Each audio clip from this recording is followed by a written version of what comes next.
અમદાવાદના નાના ચિલોડામાં લોક ડાયરો યોજાયો। સોમેશ્વર મહાદેવ સેવા ટ્રસ્ટ દ્વારા આયોજન કરવામાં આવ્યું હતું। 8મો મહાશિવરાત્રી મહોત્સવનું સુંદર આયોજન કરવામાં આવ્યું। મહેશ પટેલ દ્વારા ભવ્ય ઉછામણી થતા ડાયરોનું આયોજન કરવામાં આવ્યું। સોમેશ્વર મહાદેવ મંદિરના સેવક ટ્રસ્ટી દ્વારા સુંદર આયોજન કરવામાં આવ્યું હતું। कार्यक्रमों में અહીં કરીએ છીએ। આરએસએસની શાખા ચલાવીએ છીએ, યોગના ક્લાસીસ ચાલે છે, દરેક ધાર્મિક તહેવારોની ઉજવણી, આ ઉપરાંત પણ ઘણા સેવાકીય પ્રવૃત્તિઓ અહીંયા ચાલે છે। પટેલ સુરેશભાઈ કાશીરામ, મદદની શિક્ષક તરીકે અત્યારે સેવા આપું છું। સાથે સોમેશ્વર મહાદેવના ઇતિહાસની શોર્ટમાં જ્યારે આપણને વાત કરું તો સોમેશ્વર મહાદેવ મંદિરનું જે નિર્માણ આ વિસ્તારની અંદર જ્યારે પહેલાં શરૂઆતમાં વિસ્તારનું જે ડેવલપમેન્ટ થઈ રહ્યું એ સમયમાં 2016માં મંદિરની શરૂઆત કરવામાં આવી। એક પીપળાનું વૃક્ષ અને એક નાનો ઓટલો બનાવી મંદિરની શરૂઆત કરવામાં આવેલી। ત્યાર પછી જેમ જેમ આ વિસ્તારની અંદર વસવાટ વધતો ગયો તેમ તેમ લોકો વધારે સંખ્યામાં દર્શને આવવા લાગ્યા। એટલે ધીરે ધીરે 2017ની અંદર કેદારનાથ મહાદેવના સ્વરૂપે આ એક મંદિર નિર્માણ થયેલું।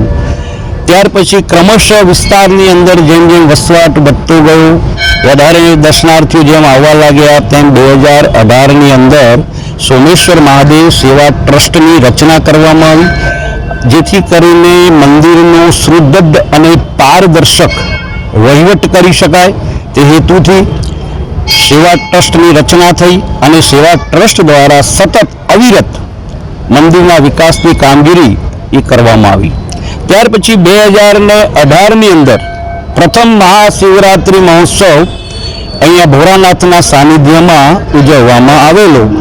ત્યાર પછી આજે સતત આ 8મો મહાશિવરાત્રિ મહોત્સવ જે 26/2/2025ના રોજ ઉજવવા અમે જઈ રહ્યા છીએ।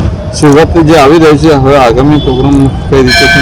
તો મહાશિવરાત્રિ મહોત્સવ એની જે ઉજવણી છે અને એના અમારા જે કાર્યક્રમો છે, સવારથી સાંજ સુધીના તમામ કાર્યક્રમોમાં સૌથી અગત્યની લઘુરુદ્ર યજ્ઞ, જેમાં મુખ્ય યજમાન અને બીજા 4 યજમાનો સજોડે એટલે 5 કુંડી લઘુરુદ્ર યજ્ઞ એનું સુંદર આયોજન, સાથે દૂધ અભિષેક એટલે લઘુરુદ્રી અભિષેક કરવામાં આવે શિવજીને 51 લીટર દૂધ સાથે અને અન્ય પદાર્થો સાથે શિવજીનો અભિષેક થાય। ભાંગનો પ્રસાદ જે સવારથી સાંજ સુધી અવિરત લગભગ 600 લીટર જેટલું દૂધ અને અન્ય સામગ્રી સાથે ભાંગનો પ્રસાદનું વિતરણ હોય। સાથે ફરારી પ્રસાદ ટોપરા પાક છે, ફરારી ચેવડો છે, એ લગભગ 400 કિલોનો અંદાજ હોય છે અને એ પણ અવિરત અમે મંદિર દ્વારા ભક્તો દર્શને આવે એમને પ્રસાદનું વિતરણ કરતા હોઈએ છીએ। સાથે સૌથી મહત્વની વસ્તુ આ વખતે અમે એક નવું અમે નજરાનું અહીંયા લોકોના દર્શન માટે જે બનાવ્યું છે, હિમાલય દર્શન, જેનું પણ નિર્માણ થઈ રહ્યું છે। એમાં 5 ફૂટ શિવજીની ઊંચી પ્રતિમા હશે, 30x15નું આખું હિમાલય બનશે અને એમાં 12 જ્યોતિર્લિંગ એટલે 12 જ્યોતિર્લિંગના દર્શન પણ દરેકને કરવા મળશે એવું એક સુંદર આયોજન એ પણ થઈ રહ્યું છે। સાથે સાંજે સૌથી મોટી વસ્તુ એ છે કે આ વિસ્તાર અને આજુબાજુના તમામ વિસ્તારના 15,000 જેટલા ધર્મપ્રેમી જનતાને ભંડારાનો પ્રસાદ અને ભંડારાનું એક સુંદર આયોજન પણ અહીંયા સોમેશ્વર મહાદેવ સેવા ટ્રસ્ટ દ્વારા કરવામાં આવે છે।